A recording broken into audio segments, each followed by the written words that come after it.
Fala pessoal, Shalom no coração, bem-vindos ao nosso devocional. Abra sua Bíblia comigo no primeiro livro de Crônicas, capítulo 28. Quero ler com você o versículo 20. Primeiro livro de Crônicas, capítulo 28, versículo 20. Antes de nós entrarmos no texto propriamente dito, já te convido a se inscrever aqui no canal, ativar o sininho das notificações e permanecer conosco de segunda a sexta-feira, 7h30 da manhã. Nós sempre começamos o dia aqui mergulhando na palavra de Deus. Você é meu convidado, minha convidada, para nós iniciarmos juntos a cada manhã aqui. Primeiro livro de Crônicas, capítulo 28, versículo 20, diz assim: E acrescentou Davi: Seja forte e corajoso, mãos ao trabalho, não tenha medo, nem desanime, pois Deus, o Senhor, o meu Deus, está com você. Ele não deixará, nem o abandonará, até que se termine toda a construção do templo do Senhor. Presta bastante atenção aqui, porque Deus vai falar ao teu coração. Primeiro livro de Crônicas, no capítulo 28, esse capítulo que nós lemos, fala de diversos comandos que o rei Davi dá para o seu filho Salomão e para a sua equipe, por assim dizer. Pela seguinte razão: Davi sempre teve no seu coração o desejo de construir um templo para o Senhor. Quem constrói o primeiro grande templo é Salomão, né? Nós temos dois templos assim de referência. Na verdade, vamos colocar três, e eu vou te ensinar por quê. O primeiro templo, entre aspas, por assim dizer, foi o tabernáculo de Moisés. Lá no deserto, era uma espécie de um templo móvel, por assim dizer, com muito mais... Era muito menos sofisticado, na verdade, né? Então, o primeiro templo fixo de pedra, local fixo, quem fez foi Salomão.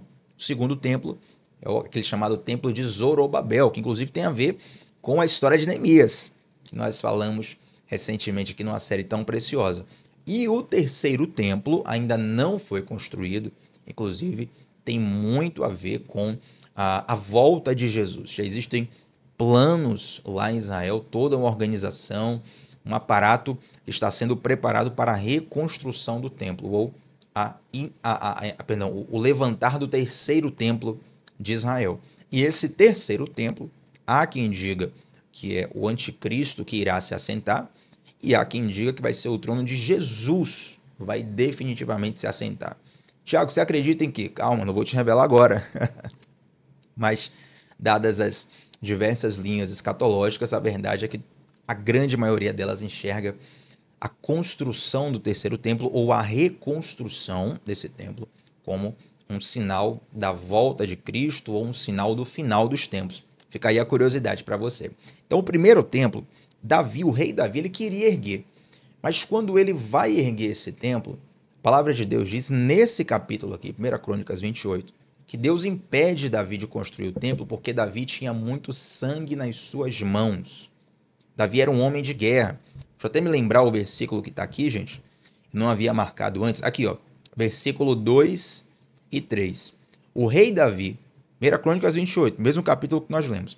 O rei Davi se pôs de pé e disse: Escutem-me, meus irmãos e meu povo. Eu tinha no coração o propósito de construir um templo para nele colocar a arca da aliança do Senhor, o estrado dos pés de nosso Deus. Fiz planos para construí-lo. Versículo 3. Mas Deus me disse: Você não construirá um templo em honra do meu nome, pois você é um guerreiro e matou muita gente. Davi, ele tinha as mãos muito sujas de sangue, por assim dizer. Foi um homem de guerra, matou muita gente. Por essa razão, Deus não permitiu construir um templo. Mas aí Davi, ele preparou todo o arcabouço ali, arquitetônico, organizacional, financeiro, para que o seu filho, Salomão, fizesse essa construção. Então, essa história, ela já me levanta a seguinte pergunta. Eu quero compartilhar com o teu coração e você vai se perguntar nessa manhã. Na verdade, é Deus perguntando para os nossos corações. Você está disposto a plantar algo que você não vai colher? Fica a pergunta aí. Você está disposto a plantar algo que você não vai colher? Para você plantar algo que você não vai colher, isso requer muito amor no coração. Por exemplo, é mais fácil você plantar onde não vai colher, desde que seja o seu filho que vai colher. Porque você ama o seu filho, você ama os seus netos, você ama a sua geração. Mas, por exemplo, no Brasil há uma questão geracional muito séria que se destrincha, se espalha em muitas questões espirituais, culturais, sociais, político-financeiras. Mas, por exemplo, é muito comum que no Brasil algumas obras públicas fiquem escanteadas, renegadas, só porque tem o nome de um determinado político. Não é verdade? Bota o nome ali de um hospital, de um local, uma rua, um bairro, bota o nome de um político. Aí entra o grupo oposto. O grupo oposto abandona aquela obra, escanteia aquela determinada região. Por quê? Porque tem o nome de um político que é adversário. E quem sofre com isso é o povo. E aí você fica o tempo todo neste ciclo onde um novo governo fica tentando destruir o que o governo anterior fez. E com isso, muita coisa deixa de andar para frente. Não é verdade? Sabe por quê? Porque as pessoas, elas só estão dispostas a plantar se elas forem colher. Muitas vezes, nós só abrimos o nosso coração para plantar onde nós vamos colher. Sabe por quê? Porque no fundo, meu Deus, isso aqui é muito sério. Isso aqui é muito sério. No fundo, a pergunta que nós fazemos é: como eu posso ganhar com isso? E a pergunta que Deus nos ensina a fazer é: como eu posso ajudar? Como eu posso servir? Como eu posso somar com isso? Para pensar agora nos milhões de pessoas que morreram por amor ao Evangelho, sem te conhecer, sem me conhecer, mas que pela morte deles, pela dedicação de vida deles, pelo investimento de vida deles, nós hoje temos acesso à palavra de Deus. Temos acesso ao anúncio do Evangelho. Se você vai estudar como o Evangelho chegou no Brasil, como chegou em diversos outros países, você vai ver que tiveram pessoas que pagaram um preço de sangue, de perseguição, pagaram com a própria vida. Quando não perderam a vida propriamente dito, né? Quando não morreram, abriram mão da sua carreira, abriram mão do seu tempo. Alguns abriram mão da sua família, pagaram um preço inestimável para que hoje eu e você tivéssemos acesso a estarmos aqui, ó, amanhecermos todos os dias conversando sobre a palavra de Deus e crescendo com isso, entende? Então, quando você pensa assim, como eu posso ganhar com isso? Você está pensando de um modo limitado. A pergunta que Deus nos ensina é: como eu posso servir? Como eu posso ajudar? Afinal de contas, o nível mais profundo de amor é aquele amor que entrega, aquele amor que dá. E dá sem interesses. Dá sem ter uma necessidade de retribuição. Entende?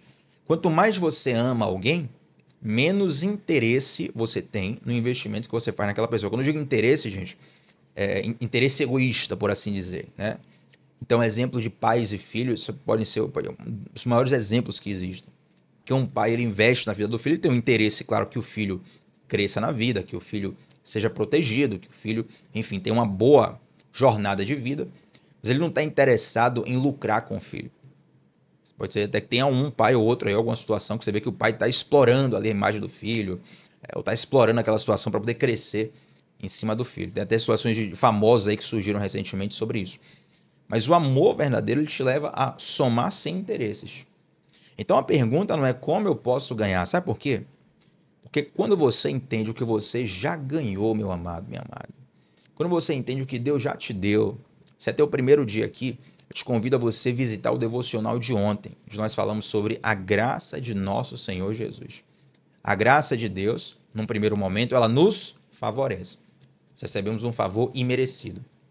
Mas, num segundo momento, essa graça de Deus que nos favorece, ela nos torna um favor para o mundo. Ela nos ajuda a favorecer o mundo, entende? Então, quando eu entendo que eu já ganhei em Deus, que eu já ganhei em Cristo, eu passo a ter um pensamento menos egoísta e eu vou somar com a vontade de Deus. Então, quando Davi recebe essa notícia aqui de Deus, fala assim: ó, Davi, infelizmente você não vai poder erguer o templo aí porque você está com a mão suja de sangue. Muitos de nós iam jogar o plano para cima, falar: bom, já que não vou ser eu que vou levantar o templo, então quem quiser que se vire aí. Não. Davi faz uma coisa diferente.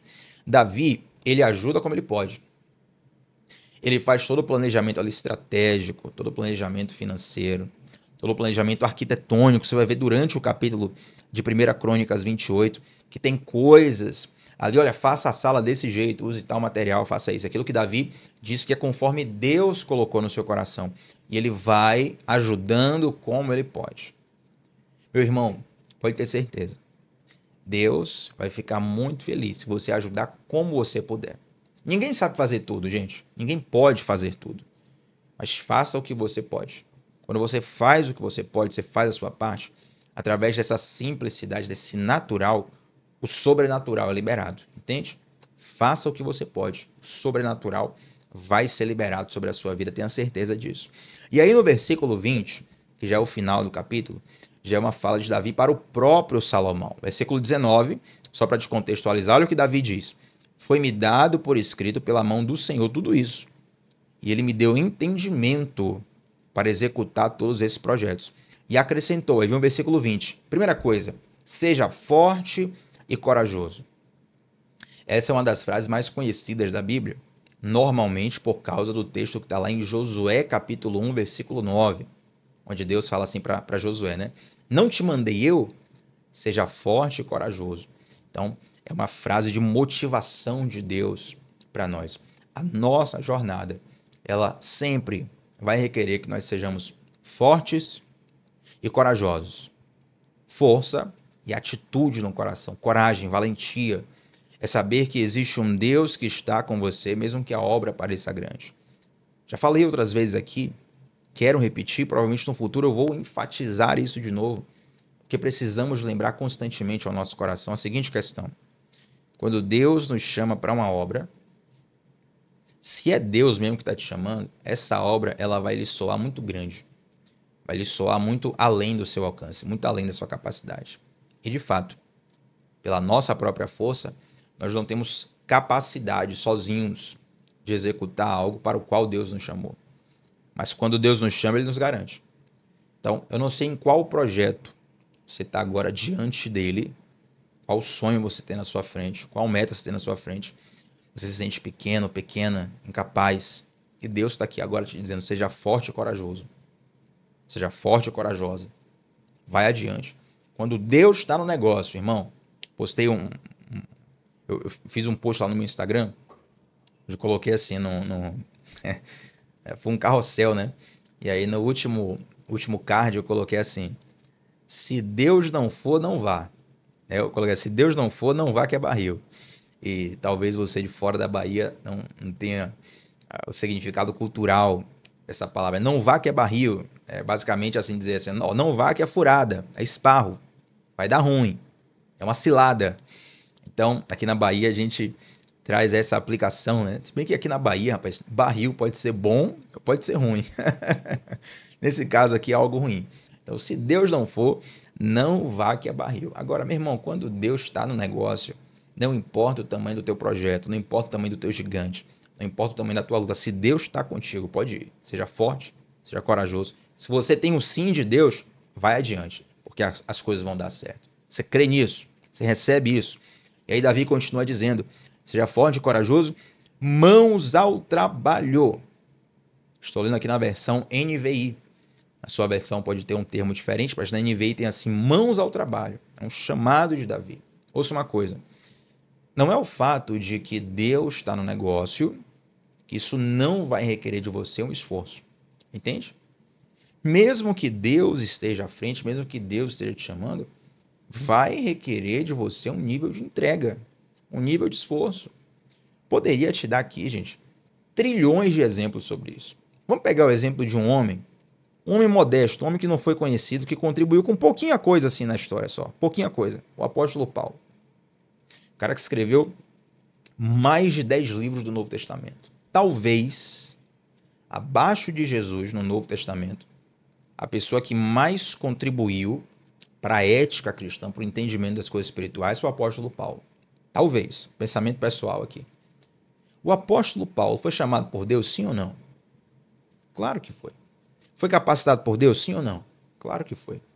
Foi comissionado por Deus, sim ou não? Claro que foi. Protegido por Deus, sim ou não? Claro que foi. Mas você vai olhar a história de Paulo, tem prisão, tem naufrágio, tem apedrejamento, tem preconceito contra ele, tem rejeição, tem uma série de situações que o apóstolo Paulo passa, mesmo que ele esteja debaixo de uma palavra de Deus. Entende? Não é porque você tem uma palavra de Deus que vai ser tudo fácil, não. Tem aquela música, né, do Ministério de Louvor Coldplay, que diz assim: Nobody say it was easy. Ninguém disse que seria fácil. Então Deus, ele não prometeu que vai ser fácil, que vai ser uma fofura. Na verdade, todos nós teremos na nossa vida dias tenebrosos, dias macabros, dias que a gente pensa em desistir, em jogar tudo para cima, dias em que às vezes as coisas parecem até perder o sentido, né? Mas como diz a canção que nós registramos lá no último domingo da nossa igreja, o Salmo 23, aquela canção que Deus nos deu para a honra e glória dele: diante do vale da sombra da morte, ele tem proteção, tem livramento. Então, mesmo que nós andemos diante do vale da sombra da morte, ele está conosco. Então, o Senhor te chamou, você está passando por desafios, e hoje Deus está te dizendo: mãos ao trabalho, seja forte, seja corajoso, adiante, não desiste não, porque eu estou nessa obra, eu vou te capacitar, eu vou te ajudar a superar essas situações. Então, quando você está centrado no propósito, Deus te dá essa cobertura. Amém, gente?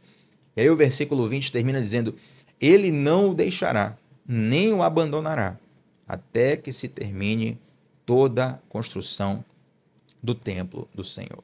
Poderíamos aqui falar um pouco mais de coisas, porém o tempo já está avançado e eu quero fechar aqui nesse momento, te lembrando que o mesmo Deus que te chama, que te capacita, ele também te acompanha, estará com você nessa obra.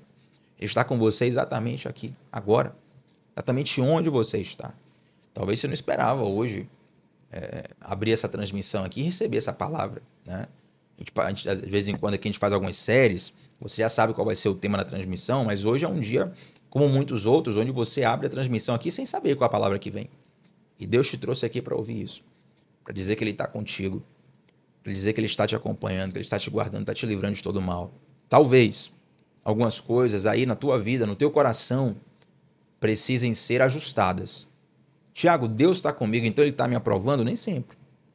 Às vezes Deus está contigo para te confrontar, para que você mude algumas condutas, mude alguns pensamentos, algumas intenções, algumas motivações.